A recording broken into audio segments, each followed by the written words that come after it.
Hello বন্ধুরা, চোরেরা bank থেকে যে পরিমাণ টাকা নিয়ে পালিয়েছে তার ওজন ছিল 3টা টয়োটা গাড়ির মোট ওজনের সমান। এটা অবিশ্বাস্য হলেও সত্য যে এই লোভী চোরেরা একটি ছেঁড়া নোটও ব্যাংকে রেখে আসেনি। কিন্তু সবচেয়ে আশ্চর্যের বিষয় হলো যখন এই খবর ব্যাংকের কাছে পৌঁছালো তো জানার আগ্রহে অজানার অনুসন্ধানে আপনাকে স্বাগতম। প্রিয় বন্ধু, আজ আপনি পৃথিবীর ওই সমস্ত চোরদের দেখতে চলেছেন যাদের চুরি করার টেকনিক দেখে আপনার মাথা ঘোরাবে। তো চলুন শুরু করা যাক। নম্বর 6, ক্যালিফোর্নিয়ায় যেখানে অ্যাপেলের হেড অফিস রয়েছে সেখানে দিনে দুপুরে হঠাৎ 4জন যুবক অ্যাপেল স্টোরে ঢুকে পড়ে। তারা অত্যন্ত তাড়াহুড়ো করে সেখানে ডিসপ্লে করা দামি দামি আইফোন এবং ম্যাকবুকগুলো লুটপাট করতে শুরু করে। আপনি ভিডিওতে দেখতে পাচ্ছেন যে তাদের এই অপ্রত্যাশিত লুটপাট সবাইকে হতবাক করে দেয়। কিছু কাস্টমার মনে করেন হয়তো তারা কোনো প্র্যাঙ্ক শুট করছে, তবে তাদের হুঁশ তখনই আসে যখন দেখে এই চোরেরা মাত্র 30 সেকেন্ডের মধ্যে গোটা অ্যাপেল স্টোরটিকে খালি করে পালিয়ে যায়। চুরি হয়ে যাওয়া এসব জিনিসের দাম ছিল $10 লাখ মতো। কিছু সময় পরেই এই গ্যাংয়ের সবাইকে পুলিশ আটক করে নেয়। নম্বর 5, এটিএম থেকে টাকা চুরি করার মতো ঘটনা তো হরহামেশাই দেখা যায়, কিন্তু এই চোরদের নিনজা টেকনিক দেখে আপনি অবাক হয়ে যাবেন। তারা এটিএম মেশিনের এক নির্দিষ্ট পয়েন্টে গ্যাসের মাধ্যমে বিস্ফোরণ করে সুরক্ষিত লকারটি ভেঙে ফেলে। গ্যাস দিয়ে বিস্ফোরণ করার ফলে আগুন না জ্বলায় এটিএম মেশিনের সিকিউরিটি সেন্সরও তা শনাক্ত করতে পারে না। এই সুযোগে চোরেরা ভেতরের সব টাকা একটি ব্যাগে নিয়ে পালিয়ে যায়। নম্বর 4, অনেক পশ্চিমা দেশগুলোতে পেট্রোল পাম্পে কোনো স্টাফ কিংবা ওয়ার্কার থাকে না।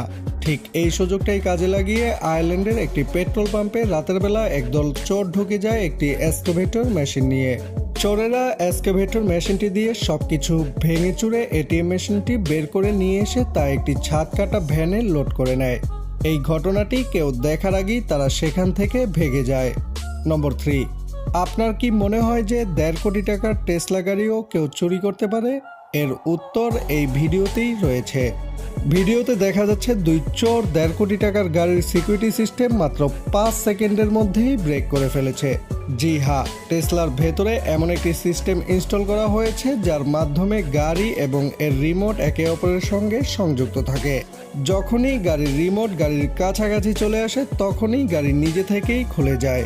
এই সিকিউরিটি সিস্টেমের সুবিধা নিয়েই এই চোরেরা ঘরের ভেতরে পড়ে থাকা রিমোটের সিগন্যালকে অ্যাম্পলিফাই করে গাড়ির কাছাকাছি এসে এটিকে আবারও ট্রান্সমিট করে, যে কারণে গাড়ির দরজা খুলে যায় আর চোর গাড়ি নিয়ে সহজেই পালিয়ে যায়। নম্বর 2, এই সমস্ত চুরি প্রায়শই হয়ে থাকে, কিন্তু এইবার অনেক বেশিই হয়ে গেছে। এক জুয়েলারি দোকানে 3 মহিলা আসে মাস্টার প্ল্যানিং করে। তাদের মধ্যে যখন দুজন দোকানিকে কথার জালে ফাঁসিয়ে রেখেছিল ঠিক সেই সুযোগেই পাশে থাকা মহিলা জুয়েলারির পুরো একটি ট্রে নিজের কাপড়ের ভিতরে লুকিয়ে ফেলে। পরবর্তীতে জানা যায় এই চুরি হওয়া ট্রের ভেতরে থাকা জুয়েলারির দাম 1 কোটি টাকারও বেশি ছিল। নম্বর 1, অত্যন্ত সতর্কতার সাথে ব্যাংক ডাকাতি কেবল সিনেমাতেই ঘটে না, বরং বাস্তবেও ঘটে। 2005 সালের আগস্ট মাসের কোনো একদিন কিছু চোর মিলে সেন্ট্রাল ব্যাংক অফ ব্রাজিল থেকে $70 মিলিয়ন চুরি করে। জি হ্যাঁ, $70 মিলিয়ন। চুরি করা সেই টাকার মোট ওজন ছিল 3000 কেজি, যা 3টি টয়োটা গাড়ির মোট ওজনের সমান। দেখতে থাকুন, এই ঘটনা যেন সিনেমাকেও হার মানায়। এই চুরির জন্য একটি গ্যাং 6 মাস আগেই ব্যাংকের আশেপাশে একটি ঘর ভাড়া নেয়। ওই ঘরের ভেতর থেকেই তারা একটি টানেল খনন করা শুরু করে। ওই এলাকার মাটি নরম হওয়ার কারণে তাদের খনন করতে কোনো প্রকার সমস্যা বা ততটা বেগ পোহাতে হয়নি। এই চোরদের ক্যালকুলেশন এতটাই নিখুঁত ছিল যে তাদের খোদাই করা গর্ত ঠিক সোজা ব্যাংকের ভল্টে গিয়ে পৌঁছায়।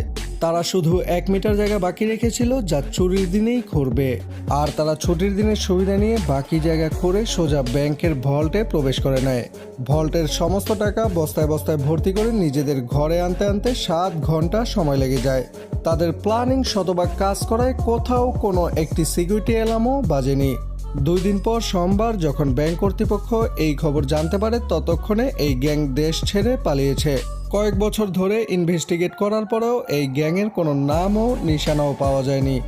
আশা করি মিচ্ছার আজকের ভিডিওটিও আপনার কাছে ভালো লেগেছে। চুরির কোন স্টাইলটি আপনার কাছে বেশি ইউনিক মনে হয়েছে তা অবশ্যই কমেন্টস করে জানান।